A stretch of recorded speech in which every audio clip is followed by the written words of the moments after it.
Rondae Hollis Jefferson tinanghal ng Best Import of the Conference. Poy Eram, inaasar at nagchant nga ang mga fans sa venue nang iyakin dahil sa puro angal daw na ginagawa nito. At Justin Brownlee, nagparamdam na nga ng gusto dito sa Game 4 para maitabla ang series. Ito nga ang pinakamalaking puntos na nagawa niya ngayong PBA Finals. Dalawang veteran ang nag-first 5 nga na si LA Tenorio at Jason Castro ang nagdaro dito sa Game 4. Ang tinanghal na best import na si RHJ nga ang unang nakapuntos dito sa larong ito. Pero bumawi naman agad si Japet Aguilar para sa Ginebra. Pansin ko nga din ay naging aggressive nga agad dito si Brownlee sa offensive end. Nakuha niya na din kasi agad ang 4-point shot na kung saan nag-i-struggle nga siya ngayong series sa finals. Ginanahan niya agad si Brownlee dahil nakuha niya nga agad ng rhythm niya sa first quarter dahil sa 15 points na nagawa niya. Kaso, etong si Calvin Oftana ay nag-init naman niya sa TNT Tropang Giga. Dalawang sunod na 3-point shot nga sa corner na nagawa niya. Napakamot ulo na nga lang si Coach Tin dahil mainit nga ang kamay ni Oftana. 10 points nga agad na nagawa niya dito sa first quarter mga ka-sports. Pero nagpatuloy nga ang scoring ni Justin Brownlee kaya nga naka 15 points nga agad siya sa isang iglap. Yun nga ang gusto mangyari ng Ginebra, yung mag-init nga agad si JB dahil kailangan nga din nila ang presence niya sa offensive end. Nakuha nga din ng kalamangan ng 5 points ang Ginebra pagkatapos ng first quarter sa score na 30-25. Amang pa rin ang Ginebra. Sa second quarter ay nakiscore na din nga agad ng 6-man nilang si RJ Abarrientos dito sa perimeter. Tapos sinundan pa nga ito ng magandang alley-oop papunta kay Japet Aguilar. Maganda nga ang pick and roll play na ginawa nga dito para makadang nga si Japet. Ito ang napapansin ko kay Japet mga ka-sports, kapag maganda nga ang unang mga minuto niya ay makakasiguro tayo na maganda rin ang magiging flow ng laro niya throughout all the game. Maganda nga rin pala ang rotation ngayon ni Coach Tim mga ka-sports dahil kahit papano nakapagpahinga nga siya at napapasok nga ng 2-3 minutes itong si Jedvansa dito kada quarter para at least makapagpahinga nga itong si Japet. Makikita nga natin na puro cramps nga raw talaga siya last game nila, kaya nga kapag kasumenyas na raw talaga itong si Japet Aguilar ay dali-dali nga nakikipag-sub na nga agad siya at si Joe Devons nga ang first option nila para mapalit nga dito kay Japet. Napa-early timeout nga itong si Coach Shot dahil umabot na nga ng 10 points ang kalamangan ng Ginebra dahil nga sa ganda ng depensa nila at puro steals nga din na nagagawa nila kontra TNT. Nabigla din kasi sila sa ginawang depensa sa kanila. Meron nga din nagawang big rebound itong si Scottie Thompson para makaputback.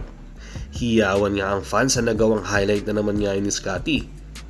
Para sa TNT, halos kalahati nga ng puntos ay nanggaling nga dito kay Oftana dahil sa 20 points na nagawa niya dito sa second quarter. Parang naging quarter nga talaga yan ni Oftana dahil kung wala nga siguro yan baka natambakan na ng gusto ang TNT Tropang Giga.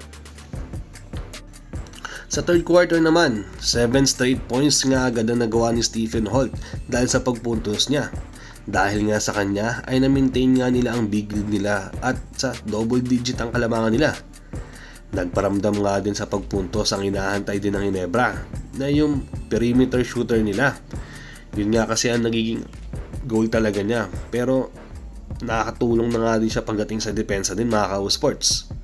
Kaso etong si Ray ng Batak ay tinake advantage nga ang matchup nila ni LA at siya nga ang umi-score para sa TNT. Dahil doon, nilabas nga agad nga ni Coach Tim itong si LA at pinalit nga si Maverick Amnisi para makasabay nga sa speed at depensa na din. Kahit pa paano, nalimit na nga ang pang-score ni Ray ng Batak simula nung si Amnisi na ang nagbabantay sa kanya. Dito nga din pala nag-init itong si Brownlee dahil sa mga outside shooting na nagagawa niya mga ka-sports. Nirespeto na nga ang TNT ang tira niya sa labas kaya dina-double team na nga siya lagi. Pero nung ginawang adjustment naman ni Coach Tim, nag-adjust na din nga agad ang Jeans dahil puro drop pass naman ang ginagawa nila kay Japet at alley-oop play ang binibigay sa kanya. Na-hype na nga ng gusto itong sa Aguilar sa mga alley-oop dunk na natatanggap niya sa mga kakampi niya. Naging decoy naman bigla itong si Brownlee sa kabilang banda. Na-maintain nga nila ang double digit lead dahil nga din sa ginagawang play na yun nila lagi. Dito nga din naasar ng mga fans itong si Poy Eram at nag-chant nga ng iyakin dahil puro angal daw ang ginagawa. Sa last quarter mga ka-House Sports, sinusubukan pa nga rin Ronde Hollis Jefferson ang tinanghal na best import ngayon na humabol. Pero makikita mo nga sa kanya na pagod na nga siya. Meron pa nga isang huddle na nakaupo na nga lang siya at makikita mo na doon yung pagod niya. Pawis na pawis nga raw yung kamay niya at kahit nga yung mga binti niya nakakaramdam na nga raw siya ng pagod. Makikitang kita nga raw ng mga coaching staff. Pero tulad nga ng sabi nga ni Coach Chot Reyes nun, siya pa nga raw yung napagalitan nung one time na nilabas nga siya sa court. Pero ngayon, napapansin na nga nung karamihan ng weakness na naman ngayon ng TNT na pagod na nga si Hollis Jefferson at kahit papano nakakatulong nga rin ito para sa Barangay Ginebra.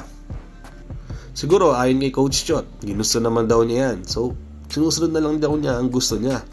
Kaya naman siguro ay yung isa sa rason niya kaya kung bakit hindi nga masyado nakakabol ng TNT dahil pagod na nga sila. Dahil doon, nakuha na nga ng Barangay Ginebra itong Game 4 at naitabla na nila ang serye.